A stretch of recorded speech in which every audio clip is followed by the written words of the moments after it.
Hey everybody, it's your average jeweler again, and I'm back talking about cubic zirconia again. Not the first time we've talked about it, probably won't be the last time we talked about it, but it amazes me how people love to talk about cubic zirconia, and in some cases love to argue about cubic zirconia.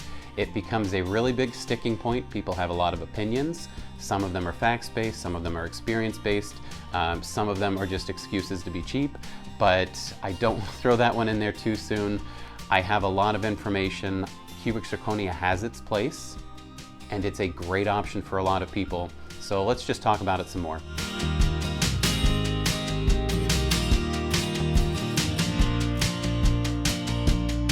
So talking about cubic zirconia can be an odd conversation because a lot of people have already made up their minds about it.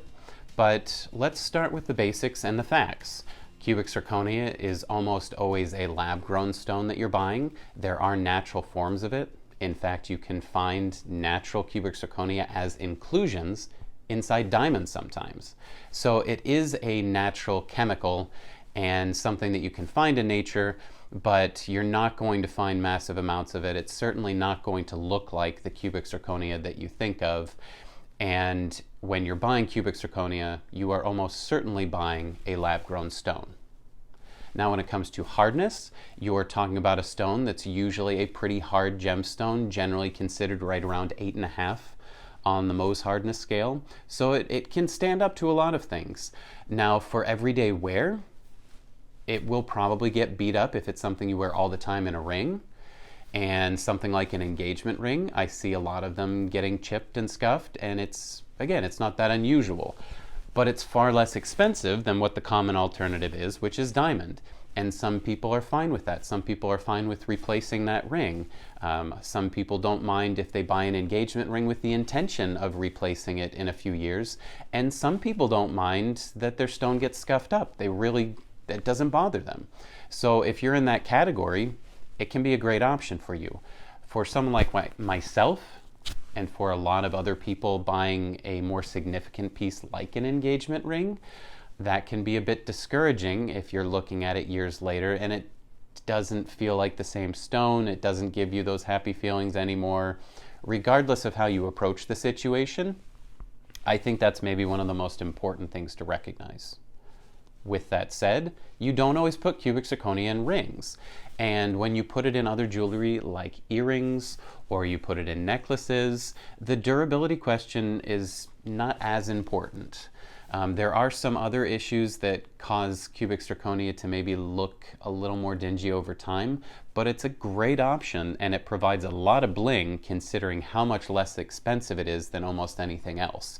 Because it's going to look a lot better than, say, glass. It's going to look a lot better than what we call a foil back stone, where it's essentially plastic or resin with a foil on the bottom to try and make it more reflective. Cubic zirconia can look very pretty, it can look very convincing, but it's not perfect, and some people want that better option, whether it's for the durability, or if you're someone who wants the more natural option, or maybe you just value the more rare idea of things. You know, that could be why you're buying a diamond in the first place, is it symbolizes that rarity. Wherever you're coming from, there's a place for it. I think it's interesting to hear people talk about their viewpoints. I'm sure a lot of people will want to share their opinions down below in general, but one of the big questions I have is I'm curious if you're one of those people who is in all cubic zirconia, it's CZ every single time, there's no sense in wasting money on a diamond, or if you're someone who is all diamond all the time because you value its rarity and what it symbolizes and those little small, minute differences, you appreciate those things. Or maybe you fall into what I think is the widest group, which is, well, I buy diamonds in this scenario and I buy CZs in this scenario. Whatever it might be, I'm curious to know about down below.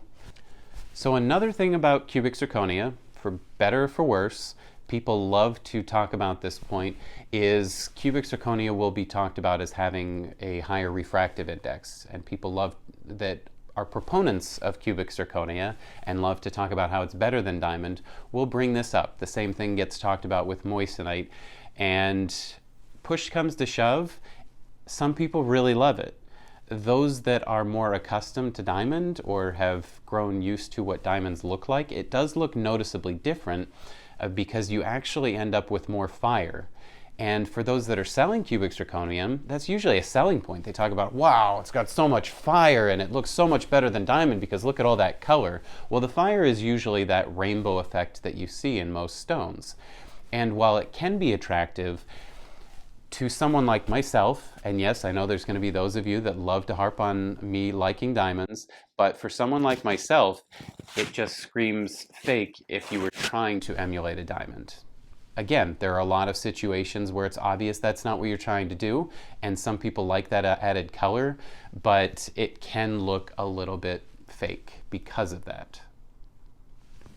Another thing that will make cubic zirconia obvious to the trained eye and to those that may have seen a lot of diamond or are used to diamond is that it can look almost white. And by that, I mean diamonds are usually valued for their colorlessness. Even though we sometimes use the term white diamonds or white stones, it's really colorless that we're going for. And while CZ is a colorless stone, it can oftentimes look almost hazy because it does show as a little bit more white. The last thing I'll point out that makes it look a little bit different than diamond is that because it's not as hard as diamond, diamonds are 10, CZs are there at the 8.5, it's a very hard stone, but you don't actually get the same polish that you do from a hardness of a 10 stone like a diamond. You get a much harder polish and you get much more sharper facet lines on the stone, and therefore you do get a little bit more brilliance out of something like diamond. So those are observations. Some of them are technical points, some of them are a little more scientific, but I do want to talk about what people who are accustomed to looking at diamonds or who are thinking about diamonds, what are you actually going to see that might be a little bit different? I have been accused in the past of being really biased towards diamond, and maybe that comes through at times.